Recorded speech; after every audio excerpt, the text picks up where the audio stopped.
Baik, bismillahirrahmanirrahim. Assalamualaikum warahmatullahi wabarakatuh. Pertama-tama marilah kita panjatkan puji dan syukur atas kehadirat Allah Subhanahu wa taala karena berkat rahmat dan hidayahnya sehingga kita masih sempat melakukan presentasi pada kesempatan kali ini. Salam dan salawat tak lupa pula kita kirimkan kepada junjungan Nabi besar Muhammad SAW, Nabi yang telah membawa kita dari alam kegelapan menuju ke alam yang terang benderang seperti saat ini. Yang terhormat Ibu Dwi Reski Anandari Sulaiman, SPSI, MSI, selaku dosen pengampu pada mata kuliah Profesi Kependidikan, dan teman-teman sekalian yang saya banggakan. Perkenalkan, saya Nurul Islamia selaku moderator dari kelompok 2, dan adapun anggota kelompok 2 yaitu Taufik Bakhtiar, Adis Aprilia Putri, Fadullah, Mulki Subhan, dan saya sendiri. Kemudian adapun pokok pembahasan yang akan dibahas pada kesempatan kali ini yaitu pengertian kompetensi guru, macam-macam standar kompetensi guru, ciri-ciri kompetensi guru yang baik, pentingnya kompetensi guru, dan isu mengenai standar kompetensi guru. Nah, sebelum kita melangkah jauh lebih dalam, kita harus mengetahui apa itu kompetensi guru. Menurut Kamus Umum Bahasa Indonesia, kompetensi berarti kewenangan, kekuasaan untuk menentukan atau memutuskan suatu hal. Dan menurut Charles Johnson dalam Usman, kompetensi merupakan perilaku rasional untuk mencapai tujuan yang dipersyaratkan sesuai dengan kondisi yang diharapkan. Kemudian Usman menyatakan kompetensi guru merupakan kemampuan seorang guru dalam melaksanakan kewajiban-kewajiban secara bertanggung jawab dan layak. Kemudian Brock dan Stone dalam Mulyasa menyatakan kompetensi guru merupakan gambaran kualitatif tentang hakikat perilaku guru yang penuh arti. Nah, mungkin itu saja dari saya serahkan ke rekan saya. Baik, sekarang kita masuk di materi macam-macam kompetensi guru. Dalam buku yang ditulis oleh Mulyasa yang berjudul Standar Kompetensi dan Sertifikasi Guru, kompetensi yang harus dimiliki seorang guru itu mencakup 4 aspek, yaitu kompetensi pedagogik, kompetensi kepribadian, kompetensi profesional, dan kompetensi sosial. Kompetensi pedagogik. Dalam Standar Nasional Pendidikan, penjelasan pasal 28 ayat 3 dikemukakan bahwa kompetensi pedagogik adalah kemampuan mengelola pembelajaran peserta didik yang meliputi pemahaman terhadap peserta didik, perancangan dan pelaksanaan pembelajaran, evaluasi hasil belajar, dan pengembangan peserta didik untuk mengaktualisasikan berbagai potensi yang dimilikinya. Jadi, kompetensi pedagogik meliputi kemampuan guru dalam merencanakan, melaksanakan, dan mengevaluasi pembelajaran. Kompetensi kepribadian. Dalam Standar Nasional Pendidikan, penjelasan pasal 28 ayat 3 dikemukakan bahwa yang dimaksud dengan kompetensi kepribadian adalah kemampuan kepribadian yang mantap, stabil, dewasa, arif, dan berwibawa, menjadi teladan bagi peserta didik dan berakhlak mulia. Jadi, kompetensi kepribadian meliputi kemampuan guru dalam mengembangkan kepribadian yang baik, etika, dan moral. Kompetensi profesional. Dalam Standar Nasional Pendidikan, penjelasan pasal 28 ayat 3 dikemukakan bahwa yang dimaksud kompetensi profesional adalah kemampuan penguasaan materi pembelajaran secara luas dan mendalam yang memungkinkan membimbing peserta didik memenuhi standar kompetensi yang ditetapkan dalam Standar Nasional Pendidikan. Jadi, kompetensi profesional meliputi kemampuan guru dalam mengembangkan diri secara terus-menerus, mengikuti perkembangan ilmu pengetahuan dan teknologi, serta memenuhi standar profesi keguruannya. Kompetensi sosial. Dalam Standar Nasional Pendidikan, penjelasan pasal 28 ayat 3 dikemukakan bahwa yang dimaksud dengan kompetensi sosial adalah kemampuan guru sebagai bagian dari masyarakat untuk berkomunikasi dan bergaul secara efektif dengan peserta didik, sesama pendidik, tenaga kependidikan, orang tua atau wali peserta didik, dan juga masyarakat sekitar. Jadi, kompetensi sosial meliputi kemampuan guru dalam berinteraksi dengan siswa, orang tua, dan masyarakat. Baik, itulah materi dari saya.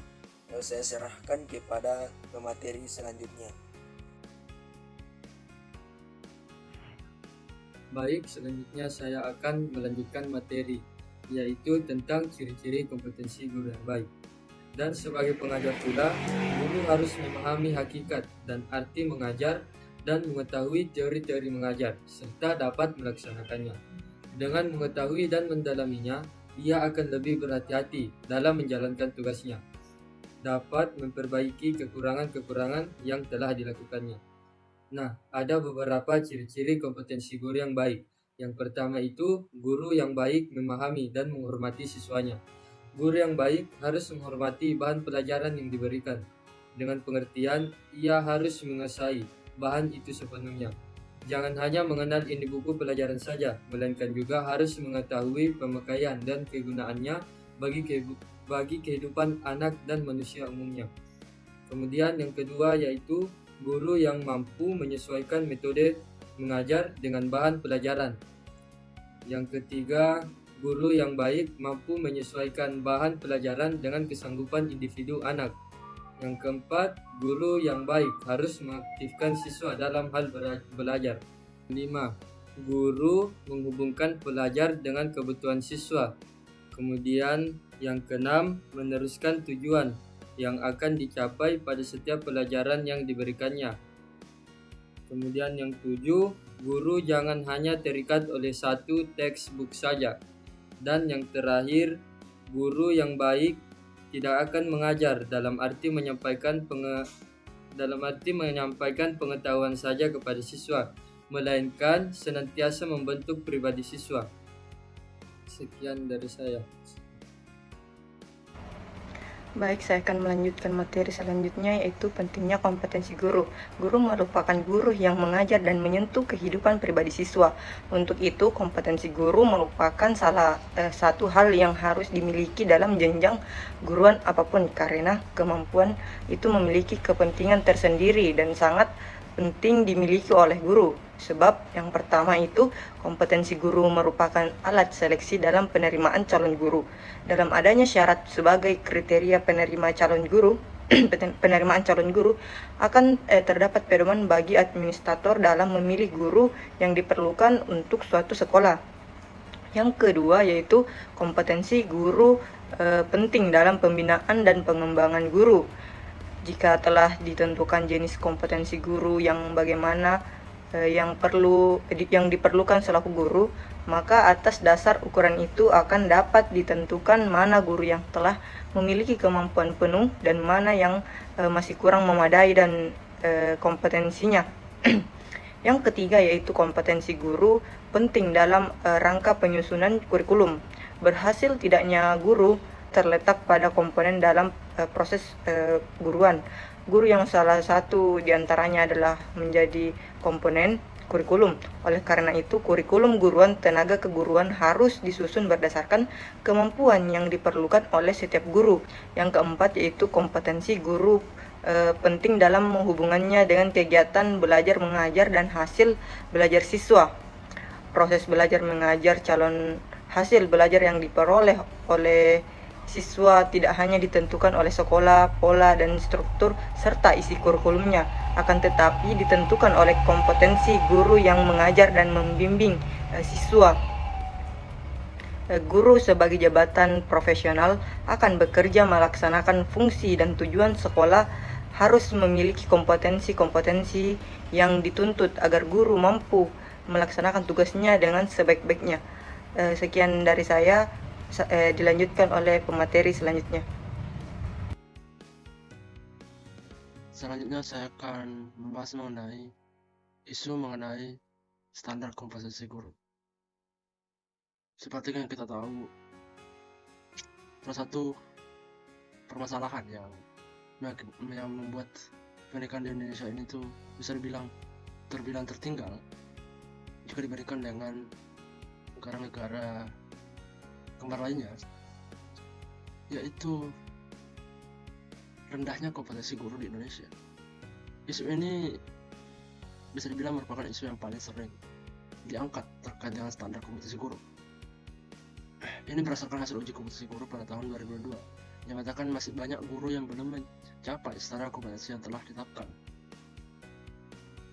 yang dimana hanya sekitar 50% saja yang sesuai dengan standar kompetensi yang telah ditetapkan itu. Selanjutnya yang salah satu hal yang membuat kompetensi guru ini bisa dibilang rendah karena adanya kesenjangan antara daerah satu dan daerah lainnya. Contohnya misalnya daerah Jawa jika dibandingkan dengan daerah di Kalimantan ataupun Papua, itu bisa dibilang berbeda. Selanjutnya adalah tentu saja perkembangan teknologi yang pesat. Isu ini juga berkaitan dengan tuntunan untuk menyesuaikan kompetensi guru dalam perkembangan teknologi yang pesat. Guru dituntut memiliki kompetensi dalam menggunakan teknologi dalam pembelajaran. Namun, masih banyak guru yang belum memiliki kompetensi ini. Selanjutnya adalah solusi yang bisa digunakan untuk meningkatkan atau mengurangi rendahnya kompetensi guru yang ada di Indonesia. Yang pertama itu melakukan perubahan kurikulum pembelajaran. Ini perlu diubah agar sesuai dengan standar kompetensi guru yang telah ditetapkan. Kurikulum pembelajaran juga perlu dirancang agar dapat mengembangkan kompetensi guru secara holistik. Yang kedua itu meningkatkan profesionalisme guru. Guru perlu memiliki komitmen untuk meningkatkan profesionalismenya. Guru perlu terus belajar dan mengembangkan diri agar dapat menjadi guru yang berkualitas dan juga berkompetensi. Yang ketiga, meningkatkan dukungan dari pemerintah atau pemangku kementerian lainnya agar memberikan dukungan yang penuh kepada guru dan upaya meningkatkan kompetensinya. Dukungan ini dapat berupa anggaran pendidikan yang ditambah lagi agar pelatihan guru semakin ditingkatkan serta fasilitas yang memadai. Dan juga materi yang bisa saya sampaikan, selanjutnya saya serahkan ke moderator. Nah, itulah tadi hasil pemaparan materi dari kelompok kami. Jika ada yang ingin dipertanyakan, silakan bertanya di kolom komentar. Nah, selanjutnya adalah pembacaan atau penarikan kesimpulan. Jadi, kesimpulan pada presentasi kali ini yaitu standar kompetensi guru adalah seperangkat kriteria yang harus dimiliki oleh seorang guru agar dapat melaksanakan tugas dan kewajibannya dengan baik. Standar kompetensi guru tersebut meliputi 4 kompetensi, yaitu kompetensi kepribadian, kompetensi pedagogik, kompetensi sosial, dan kompetensi profesional. Tidak terasa kita sudah berakhir di akhir presentasi. Sekian presentasi dari kelompok kami. Kurang lebihnya mohon dimaafkan. Wabillahi taufiq wa hidayah. Wassalamualaikum warahmatullahi wabarakatuh.